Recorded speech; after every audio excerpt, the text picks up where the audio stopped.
بالتأكيد أن هذا الشيء يجري بموافقة ضمنية وحتى نستطيع أن نقول علنية من جانب دولة الاحتلال التركي، وبمباركة روسية أيضا في هذا المجال.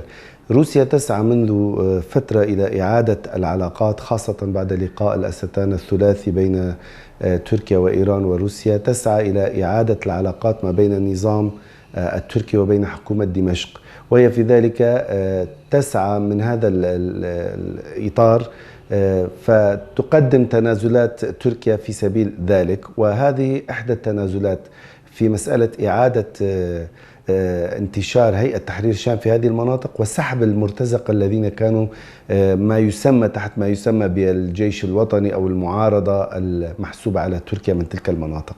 هذا هو الهدف الرئيسي لتركيا، طبعا بالإضافة إلى محاربتها للإدارة الذاتية لشمال وشرق سوريا التي تعتبر هدف رئيسي لتركيا في هذه المنطقة. فالهدف هو أيضا من هذه التدخلات أو هذا السماح أو هذا الضوء الأخضر لهيئة تحرير الشام بالدخول إلى مناطق عفرين ومناطق أعزاز وجرابلس وغيرها من مناطق ما كانت تسمى بدرع الفرات أو غيرها، التي كان يوجد فيها ما يسمى بالجيش الحر أو أصبح فيما بعد الجيش الوطني، الجناح المسلح للمعارضة السورية التي كانت تدعمها تركيا. فالهدف من هذا هو دمج هذه الفئات القليلة المتبقية ضمن جسم جديد، ضمن كيان جديد. ولكن الغريب في الأمر أن هذه الجماعات سواء هيئة تحرير الشام أو جبهة الشامية أو أحرار الشام، وهم يطلقون على أنفسهم أسماء الشام، بينما الشام في جنوب البلاد إنهم هم يتوجهون إلى الشمال باتجاه مناطق عفرين، هذه المناطق التي احتلتها دولة الاحتلال التركي. هدفها أيضا هو بناء حزام إرهابي جديد في مناطق الشمال السوري، تمهيدا لدفعها إلى المشاركة في أي عدوان مستقبلي أو قريب ربما تقوم به دولة الاحتلال التركي تجاه هذه المناطق. طبعا فالجميع يعلم قبل فترة كان هناك اشتباكات مستمرة بين هذه الفصائل المرتزقة الموجودين في مناطق عفرين المحتلة أو في مناطق سريكانية وجريسبي وغيرها، حتى في الباب وجرابلس وغيرها. وكانت هذا الاقتتال يجري بناء لأنهم مرتزقة، لأنهم لصوص على أموال وأملاك المواطنين الذين شردوا وهجروا من مناطقهم، وعلى تقسيم الغنائم فيما بينهم، وعلى مناطق بسط السيطرة والنفوذ بين هذه الفصائل. لذلك فارتأت دولة الاحتلال التركي أنه من الأفضل أن يكون هناك قوة مركزية تستطيع أن تتعامل معها وتواجه بها قوات سوريا الديمقراطية في حال الهجوم وقيام بأي عدوان تركي في هذه المناطق، في ظل التهديدات المستمرة التي تطلقها دولة الاحتلال التركي، وفي ظل الاعتداءات المستمرة أيضا من جانبها سواء بالمسيرات أو بالقصف المدفعي لمعظم مناطق شمال وشرق سوريا. فالهدف هو تجهيز قوة متمرسة متمكنة.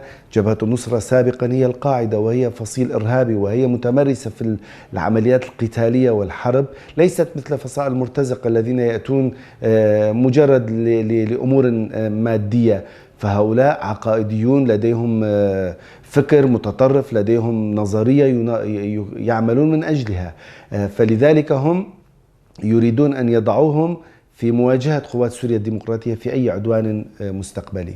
حقيقة الأمر أن انتشار هذه الفصائل وخاصة أحرار الشام في مناطق التماس المباشر في القرى المحتلة من جانب الاحتلال التركي في ريف منبج وفي ريف الباب، يعني يوجه الأنظار باتجاه مواجهة ربما محتملة أو قريبة بين هذه العناصر من خلال أي عدوان تركي قادم باتجاه مناطق شمال وشرق سوريا في ظل التهديدات المستمرة التي كان يطلقها أردوغان. ولكن عندما تم إيقافه وعدم السماح له بشن هذه العملية الواسعة، ربما يهدف إلى دفع هذه الفصائل لشن عمليات أو لإجراء اشتباكات مع قوات سوريا الديمقراطية في هذه المناطق.